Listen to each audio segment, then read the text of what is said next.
24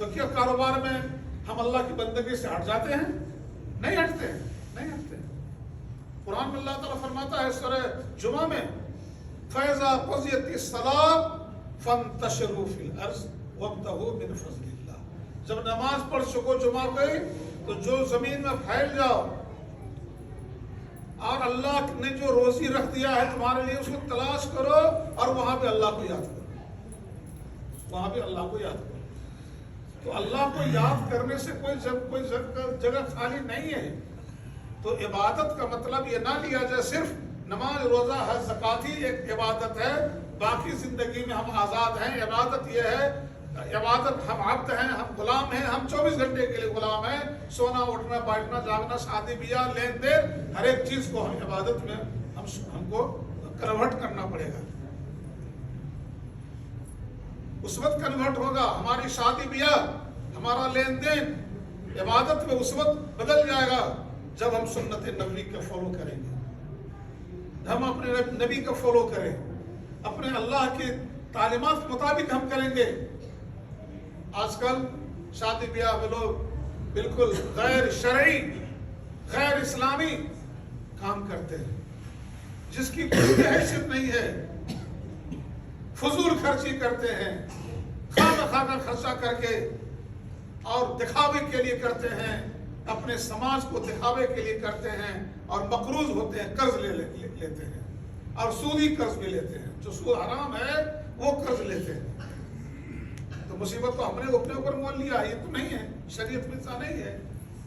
تو غرض یہ چاہے شادی بیاہ ہو، لین دین ہو، کاروبار ہو، تجارت ہو، ہم جہاں بھی ہیں ہر حال میں ہم اللہ کے عبد ہیں، اللہ کے مملوک ہیں، اللہ کی بندگی ہم بندہ ہیں، اور جہاں بھی جس کام میں رہیں، جس جگہ بھی رہیں، ہم اللہ اور اللہ کے رسول کے احکام کے مطابق ہم وہ کام کرتے رہیں، وہ ہماری عبادت میں گنتی ہوگی۔ یہ عبادت کا جو مفہوم ہے وہ یہ ہے۔ اب اسی کا روشنی میں ہم یہ دیکھتے ہیں کہ رمضان مبارک کا جو بابرکت مہینہ ہے، یہ پورا مہینہ یہ عبادت کی ایک کچھ بہت عظیم الشان شکل اس میں آتی ہے، بہت بڑی شکل آتی ہے عبادت کی۔ 24 گھنٹہ ہم عبادت کرتے ہیں، اس کے جو ہم جانتے ہیں وہ عبادت کرتے ہیں، ٹھیک ہے، لیکن رمضان کا جو مہینہ آتا ہے تو رمضان کا پورا مہینہ دیگر 11 مہینے سے اس کی اہمیت بڑھ جاتی ہے، اس کا پاور بڑھ جاتا ہے، اس کی طاقت بڑھ جاتی ہے۔ وہی کام ہم رمضان سے پہلے کرتے ہیں، ایک نیکی کرتے ہیں تو ایک ثواب ہم کو ملتا ہے، اور وہی کام ہم رمضان میں کرتے ہیں تو 70 گنا اللہ تعالیٰ ہمیں دیتا ہے۔ پاور بڑھ گیا، طاقت بڑھ گئی ہے نا، اور مہینے سے رمضان کا پاور بڑھ گیا، بہت زیادہ بڑھ گیا۔ تو یہ جو آتا ہے یہ مہینہ، یہ جو اللہ تبارک تعالیٰ نے ایک نیکی کو 70 گنا بڑھا کر جو دینے کا وہ کیا ہے، دراصل اللہ تعالیٰ اپنے بندوں پر بہت زیادہ رحیم ہے، بہت شفیق ہے، بہت زیادہ محبت کرتا ہے۔ اللہ تعالیٰ ہرگز یہ پسند نہیں کرتا کہ اپنے بندے کو ہم عذاب دیں، دوزخ میں ڈالیں۔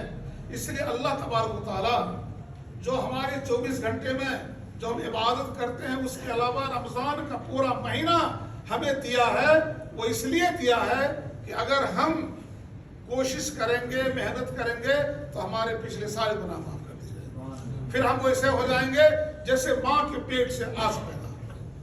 تو رمضان مبارک کے مہینے کو ہم کو اس طرح لیا جائے، ایک اپرچونٹی کو طور پر لیا جائے، ایک موقع ہم کو مل رہا ہے۔ ہمارے نبی کریم صلی اللہ علیہ وسلم جب شعبان کا مہینہ آتا تھا تو آپ دعا کرتے تھے، اللہ بارک لنا فی شعبان وبلغنا رمضان، اے اللہ اس شعبان کے مہینے میں ہمارے لیے برکت دے اور ہمیں رمضان تک پہنچا دے۔ ہمارے بہت سے ساتھی جو گزشتہ رمضان میں ہمارے ساتھ روزہ رکھے تھے، آج وہ نہیں، کل اور ہم میں سے کون رہے گا یا نہیں رہے گا، لیکن یہ جو بابرکت مہینہ مل رہا ہے اس کا خاطر خواہ استقبال کیا جائے۔ اپنے ذہن کو تیار کیجیے، اپنے دل و دماغ کو تیار کیجیے، اپنے آپ کو تیار کیجیے اسی لیے ہمارے نبی نے یعنی رمضان شعبان کے مہینے کو تیاری کا مہینہ کہا اور کہا کہ اس میں روزے رکھو، جتنا روزہ رکھ سکتے ہو 1 سے لے کر کے 14 15 20 روزہ رکھو۔ آخری ایام میں کہا کہ روزہ تم نہیں رکھو، تم کمزور ہے، امت کمزور ہے، رمضان کے لیے تھوڑی طاقت چاہیے، اس لیے 15 کے بعد روزہ کہا کہ نہیں رکھنے کے لیے۔ لیکن یہ جو تیاری ہے، یہ تیاری دراصل اس مہینے کی تیاری تاکہ ہم اچھے انداز میں ہم اس مہینے کو پا سکیں۔ کیسے تیاری؟ ابھی ہم فرض کی نماز 2 رکعت ادا کریں گے تو اللہ تعالی کی بندگی جو فرض کے ذریعے کی جاتی ہے، فرائض وہ سب سے اہم فریضہ ہوتا ہے، یعنی اللہ تک پہنچنے کے لیے سب سے اہم چیز جو ہوتی ہے وہ فرائض ہے، وہ فرائض ہیں، اس کے بعد سنن اور نوافل ہے۔ تو فرض اصل چیز ہے، اس فرض کو بھی ہم 2 رکعت ادا کریں گے۔ اس 2 رکعت کو ادا کرنے کے لیے ذرا غور کیجیے، آپ نے کتنی تیاری کی ہے؟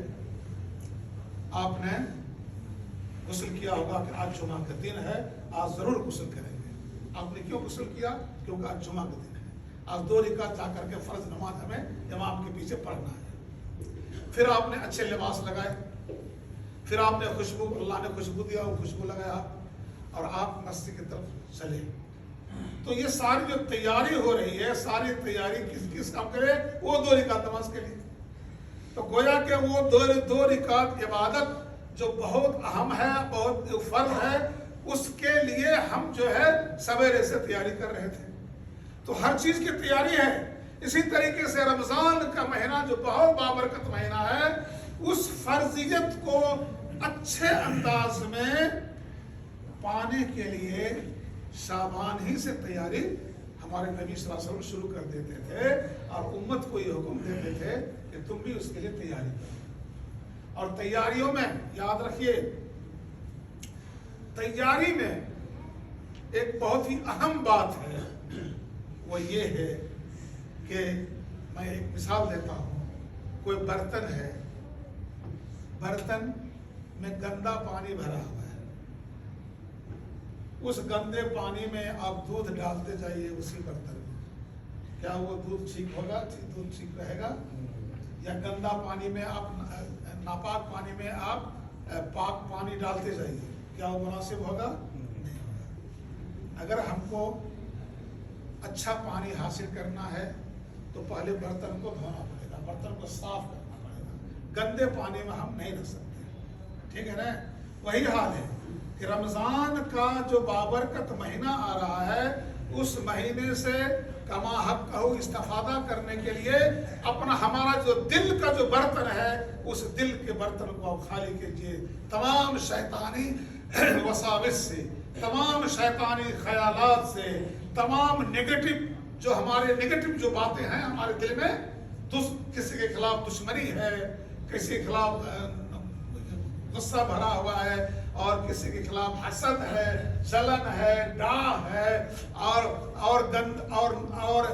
غلط کام کرنے کے ارادے ہیں، کسی کا حق مار لینے کا ارادہ ہم بنائے ہوئے ہیں، ہم سوچ رہے ہیں کسی کا حق مارنا ہے، کسی کا یہ کرنا ہے یا کسی کا وہ کرنا ہے، یعنی ہمارے دل میں جتنے بھی غلط میلانات، غلط رجحانات یا غلط خیالات ہیں، ان تمام کو جھٹک کر کے صاف کیجیے، اللہ سے توبہ کیجیے۔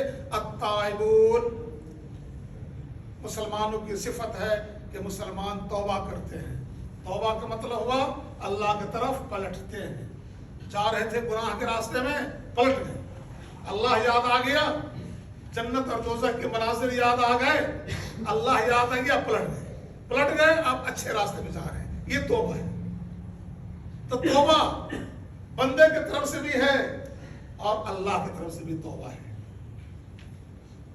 بندے کا توبہ یہ ہے کہ گناہوں سے پلٹ جائے، اور اللہ کا توبہ یہ ہے کہ اللہ تعالیٰ اس کے توبہ کو قبول فرمائے، اس کو معاف کرے، ہے نا؟ تو توبہ اللہ کی طرف سے بھی ہوتا ہے اور بندوں کی طرف سے ہوتا ہے، یہ دونوں طرف کا کام ہے۔ بندہ پلٹتا ہے اللہ کی طرف، اور اللہ بھی اپنے فضل و کرم کے ساتھ اس کی طرف پلٹتا ہے۔ اور حدیث میں آیا ہے کہ بندہ جب آہستہ آہستہ چلتا ہے اللہ کی طرف، اللہ تیزی تیزی چلتا ہے. جب بندہ دوڑتا ہے تو اللہ تعالیٰ اس سے بھی زیادہ تیزی کے ساتھ بندوں کی طرف دوڑتا ہے. کیوں؟ اللہ تعالیٰ رحیم ہے، شفیق ہے، مہربان ہے. وہ اپنے بندوں کو عذاب دینا نہیں چاہتا ہے، وہ جنت میں ہم کو داخل کرنا چاہتا ہے. اس لیے اللہ تعالیٰ ہم کو ڈھیل دیتا ہے، چھوٹ دیتا ہے. کوئی غلط کام بھی کر رہے ہوتے ہیں اس کو پکڑتا نہیں ہے، چھوڑ دیتا ہے، یہاں تک کہ ہمیں اپنی غلطی کا احساس ہو جائے، ہم غلط کام سے رک جائیں، اللہ سے توبہ کریں اور اللہ ہم کو معاف کریں. دنیا میں آپ ایک دو آدمی سے کسی غلطی ہو گئی، آپ اسے معافی مانگے گا تو وہ جو ہے وہ پھول جاتا ہے. فلاں آدمی ہم سے معافی مانگا، فلاں آدمی ہم سے معافی مانگا، ہم اس سے اونچے ہیں، وہ ہم سے نیچا ہے. ایک دو بار غلطی کیجیے گا، معافی مانگے گا تو وہ آپ کو نہیں سمجھے گا. لیکن اللہ تعالیٰ کا معاملہ یہ ہے کہ جتنا آپ توبہ کیجیے، جتنا روئیے، اللہ تعالیٰ اتنا ہی آپ کے درجہ کو بلند کرے. وہاں معاملہ الگ ہے، انسانوں سے معاملہ بالکل الگ ہے. اللہ کے دربار میں جتنا روئیے، جتنا گڑگڑائیے، جتنا توبہ کیجیے، جتنا معافی مانگیے، اللہ تعالیٰ کے یہاں آپ کا درجہ اتنا ہی بلند ہوتا رہتا ہے. تو اللہ تعالیٰ نے کہا التائبون، یہ توبہ کرنے والے ہیں. تو رمضان مبارک کے بابرکت مہینہ کے استقبال کے لیے سب سے ضروری چیز یہ ہے ہم توبہ کریں، اپنے پچھلے گناہوں سے معافی مانگیں اللہ تعالیٰ کا. ہم تھوڑا ہلکے پھلکے ہو جائیں، ہمارا دل خالی ہو جائے، شیطانی وساوس سے اپنے آپ کو ہم الگ کر لیں، تب رمضان کے بابرکت مہینہ ہمارے دلوں میں سماتا جائے گا. اپنے دل کے برتن کو ہمیں پاک کرنا پڑے گا. دل کا برتن اگر ناپاک رہ گیا تو اس میں جو بھی آئے گا وہ ناپاک ہوتا چلا جائے گا. اللہ تعالیٰ ہمیں اس بات کی توفیق عطا فرمائے. یہ رمضان مبارک کا جو بابرکت مہینہ ہے، جس کے بارے میں حدیث میں آپ کو سنایا ہے کہ جب رمضان کا مہینہ شروع ہوتا ہے تو جنت کے سارے دروازے کھول دیے جاتے ہیں اور دوزخ کے سارے دروازے بند کر دیے جاتے ہیں. اس کا مفہوم یہ ہے کہ اس مہینے میں جنت میں جانے والا کام آسان کر دیا جاتا ہے آپ کے لیے. آپ روزہ رکھتے ہیں، دوسرے دنوں میں آپ بھوکے رہ جائیں، 2 گھنٹہ 3 گھنٹہ 4 گھنٹہ بھوکے رہ جائیں، آپ پریشان ہو جاتے ہیں. ہر ایک کے ساتھ یہ تجربہ ہے. لیکن رمضان کے مہینہ میں ذرا دیکھیں کس قدر صبر ہے بندے کو. اللہ تبارک تعالیٰ کس قدر عزم دیتا ہے، مضبوطی دیتا ہے. وہ پورا دن جو ہے بھوکا ہے اور اس کو کچھ بھی ملال نہیں ہوتا، بالکل ملال نہیں ہوتا. یہ کیا ہے؟ یہ اللہ تعالیٰ کی طرف سے خاص انعام ہے ہمارے لیے. ورنہ 12-14 گھنٹہ 16 گھنٹہ آدمی بھوکا نہیں رہ سکتا، بہت گر جائے گا. لیکن اللہ تعالیٰ کی یہ خاص مہربانی ہے مسلمانوں کے ساتھ. اور ہمارے نبی نے ہم پر یہ احسان فرمایا کہ آپ نے فرمایا کہ تسحروا، سحری کھایا کرو. سحری کھا کر کے روزے کو برداشت کرنے کی طاقت پیدا ہوگی. ہم سے پہلے جو امت تھی ان کا معاملہ یہ تھا، اگر وہ رات میں سو گیا تو اٹھنے کے بعد دوبارہ کھا نہیں سکتا تھا. 8 بجے سو گیا تو اب سو گیا، اب سحری نہیں کھا سکتے. 10 بجے سو گیا تو سو گیا، اب سحری نہیں کھا سکتے. لیکن ہم پر جو ہے یہ احسان ہوا کہ ہم طلوع فجر سے قبل تک ہم کھا سکتے ہیں، تاکہ ہمیں روزے کے مہینے میں کسی قسم کی پریشانی نہ ہو. اس کے علاوہ اور جو ہم یہ کام کرتے ہیں وہ سارے کام ہمارے لیے آسان بنا دیے جاتے ہیں اور دوزخ کے کام کو ہمارے لیے مشکل بنا دیا جاتا ہے.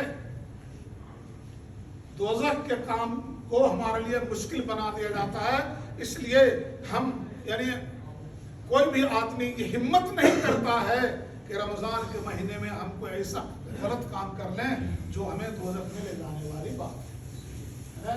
تو اس طریقے سے اللہ تبارک تعالیٰ جنت کا راستہ آسان کر دیتا ہے رمضان میں اور دوزخ کا راستہ بہت ہی مشکل کر دیتا ہے.